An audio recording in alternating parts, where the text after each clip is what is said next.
To that escalating crisis in the Middle East, dramatic clashes all week over the deaths of one Palestinian and 3 Israeli teenagers. And now the brutal beating and detention of a Palestinian-American teen is sparking new outrage. ABC's Alex Marquardt brings us the latest. This is one of the many scenes raising fears this morning that this region could soon be plunged into war.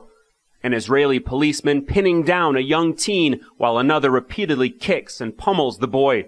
The victim, his family says, is 15-year-old American Tariq Abu Khader from Tampa, Florida, released this morning after 4 days in custody, his face still badly bruised and swollen, telling me he's angry and just wants to go home. What would you say to the Israeli police officers if you could speak to them now? I would say, why would you attack me like that? At least try to tell me why would you do that to me if I didn't do anything to you?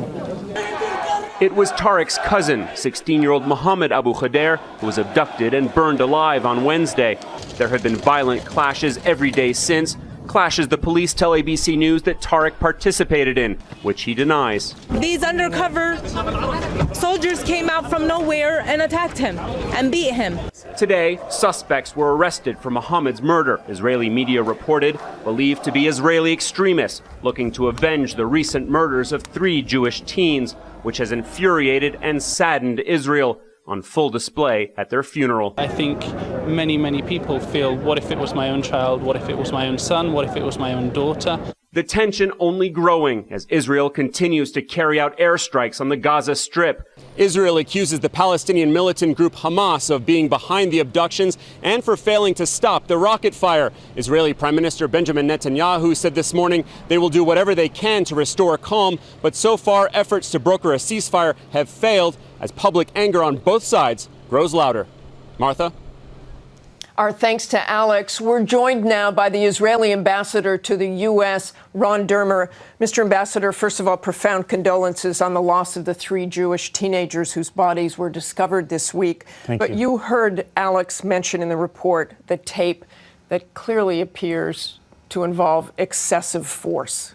Well, I saw that video, and obviously it was very disturbing.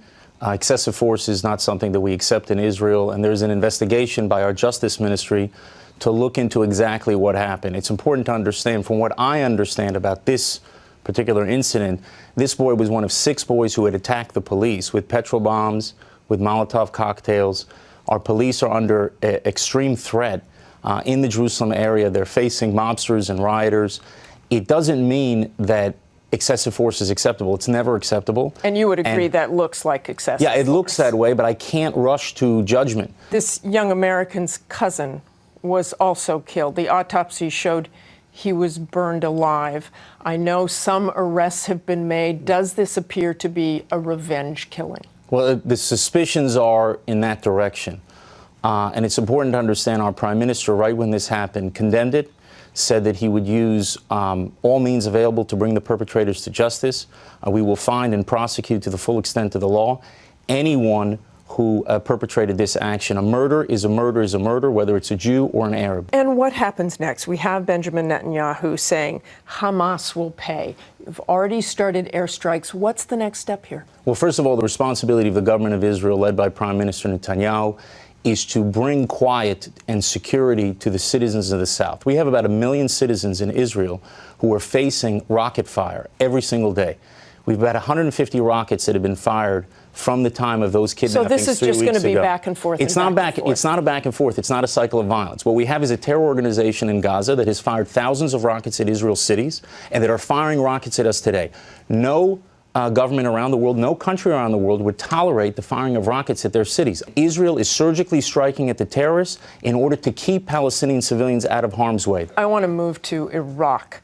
We saw the release of a tape this weekend of the leader of ISIS there, al-Baghdadi, standing calmly in front of a congregation in Mosul, the 2nd largest city in Iraq. This man has a $10 million price tag on his head. What does this tell you about the future of Iraq, and what will this mean for the Middle East and Israel? Well, it's a big concern for Israel. It's obviously a big concern for the United States of America. What you see happening in the Middle East is a real fight between radical Shias led by Iran and their main proxy Hezbollah and radical Sunnis. which include ISIS, which includes Hamas, as I talked about in Gaza. It includes Al-Qaeda. It includes all these groups.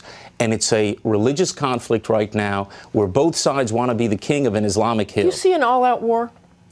I hope not. We hope that we can take action against the most extreme elements. There's a lot of moderates in the Arab world as well. And the moderates are your allies, and it's important to strengthen them, and it's important to encourage them. The ones who suffer the most from the likes of ISIS and the likes of Hezbollah are actually the Arabs in the region. Thank you very much for joining us, Thank Ambassador. you.